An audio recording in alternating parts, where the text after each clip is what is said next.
Bismillaah. Maanta halkan waxaan ku sheekaysan doono wiil iyo gabar.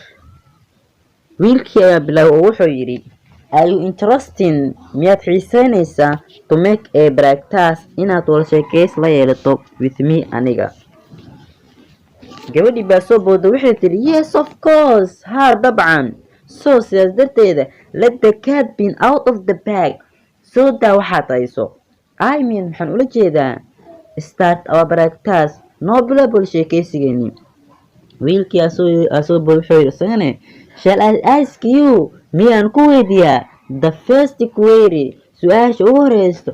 Or ama you will ask me. Waad weydiin doontaa. Gabadhii waxay tiri, Ask me, please, fadlan i weydii. If you have haddii aad taaso any queries, waxa su-aalo ah. Don't hesitate, ha janjixin. To ask me inaad i weydiiso your queries su-aalahaaga.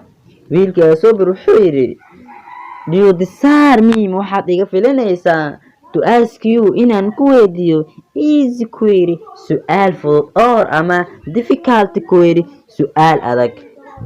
Gabadhii baa waxay tiri, Ask me, i weydii whatever you like, wax walbo aad jeceshahay. It is same on me. Isku mid ayay tahay.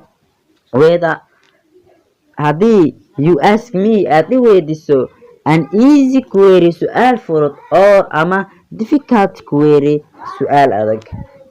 Cashirka waa dulmarin la socod. Are you interested to make a practice with me? Yes, of course. So let the cat be out of the bag. I mean, start our practice. Shall I ask you the first query or you will ask me?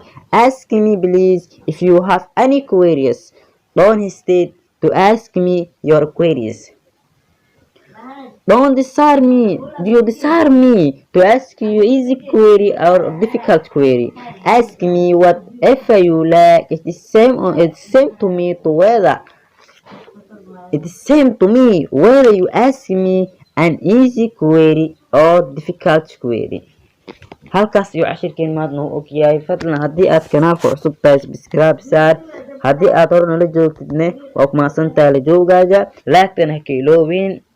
Mahadsanid. Wassalaamu calaykum waraxmatullaahi tacaala wabarakaatu. Don't forget to subscribe and click the bell icon.